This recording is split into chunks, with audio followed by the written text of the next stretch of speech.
So hello, thank you for the invitation. Good afternoon to all of you. Okay, have you ever wondered what a neuropsychologist might be doing in finance, conference, and shipping? Okay, it might sound like a riddle, but believe me, I'm going to show you today how your brain works in order to understand what I'm going to do and say to you.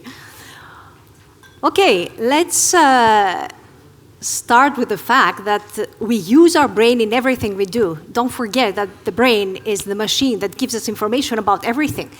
We use our brain to feel, we use our brain to focus, to concentrate, to create new ideas, to grow. So let me show you how important is the brain in everyday life, and especially for your captains, officers, and everyone is working in your company. So let's have a look on a real map of a brain map, not navigation map, something different, because we do also have maps in neurosciences. So this is a brain of a captain, and we asked him, and we actually told him the word top, and we saw that his brain was stimulated in a specific part when we said, and he listened, the word top. But as we opened the brain, and we had a huge, let's say, picture of how the brain looks like, we saw that when we said again the word top, there were different regions of the brain firing exactly the same way, but with different associations and different meanings, like top for measurement, top for management, top for anything that has to do with his life. So imagine that this word, just one word, and imagine that we have 50,000 different thoughts every day for everything we think and everything we do in everyday life. So these associations create the way someone is thinking of doing something, okay? So the machine at the top of your shoulders, our shoulders, everyone's, 1.5 kilograms only is the one that is the GPS of your captains and actually the software of your job, of your company. So we have to think about the human brain and the human nature. Shipping is considered one of the safest means of transfer. We all know that, but actually there are still accidents happen every year, and we know that the majority of this involves the human factor and the human error. The automation processes that occur in on board have, for example, like safe navigation or techniques that have to do with prevention, relieves seafarers with all these routine tasks that have to do on board and gives us more space to do something like that we name managerial tasks.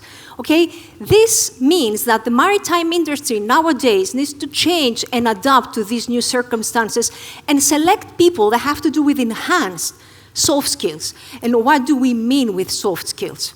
Soft skills are everything that has to do with the way we react in everyday life. Okay, hard skills and soft skills. And it's amazing if you think, if you know that 90% of what we do in everyday life has to do with soft skills and 10% has to do only with the hard skills that we know.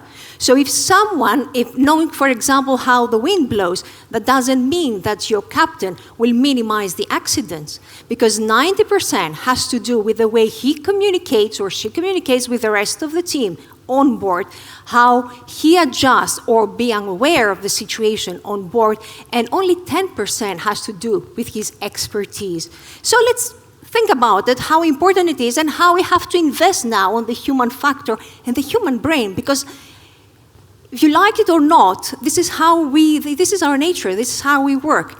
So when someone has enhanced social skills, I might say to you that we know in advance that he will be able to communicate better with others. He will be able to focus more and concentrate on what he's doing, because we know and we want someone to be really, really concentrated on the bridge and communicate well with the watchman or any other member of the crew. He will be resilient and focus on what he's doing, as we said. Okay, so it is important to think about the human nature. The automation has created some human weaknesses, I may say, and amplified existing ones. So we have to think of what we can do in order to change that and help people find the sweet spot as to increase their capabilities of doing their best, because we have to invest in these people, because the whole work, your bonus actually depends on these human brains. So when someone has an engaged brain, as we say, this person is able to be an expert and see the future and change a lot of things on board. And the outlook, the outcome of that is amazing.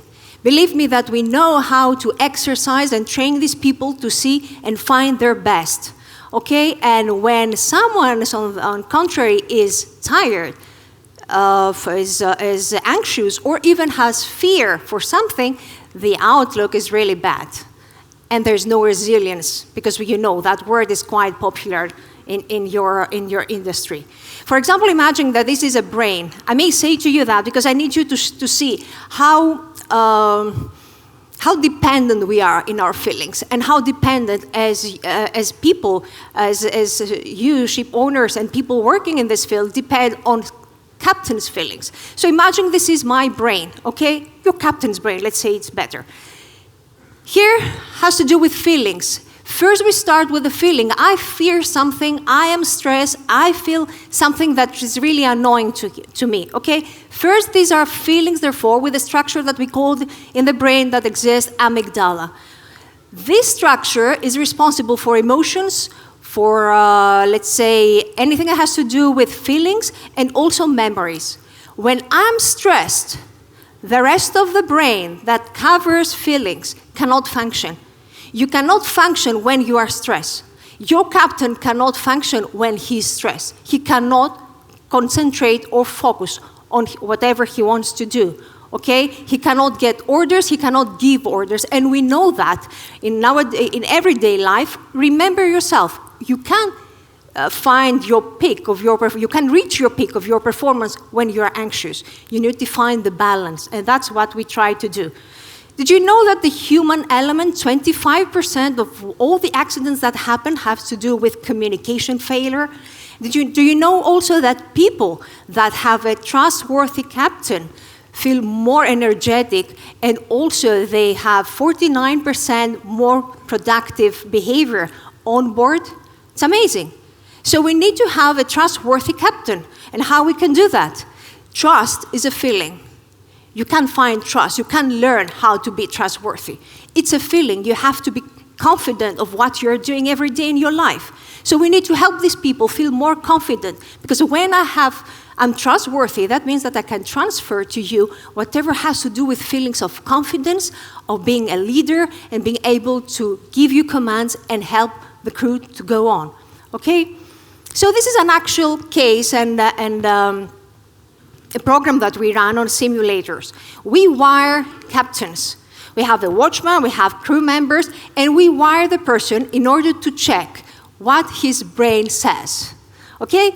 We measure vital signals. We measure the brain waves, we measure heartbeat, breathing, palpitation, blood flow, all these vital signals, and many, many more that I cannot mention right now.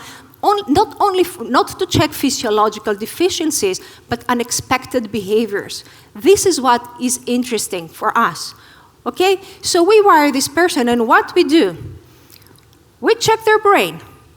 This is a brain, okay? And we check how their brain works and takes all the information and receives information from the right hemisphere and the left hemisphere. That's our nature. And we get signals. And we see the signals while performing the exercise. And here we see what's going on. And we see a deficiency, which is the behavior that we don't want to see. And we check that, and we help that. And we help the person to change that performance, because we know at what time he was unable to make any right decision. We check brain waves. We check alpha brain waves and beta brain waves. Alpha is for relaxation, beta is for focus, mainly, let's say. And the captain looks at this information live. He gets the feedback. So when someone gets feedback of his behavior and how his brain works, he can change that. He can do something else to change his performance and be even better. And let me give you another example of a captain.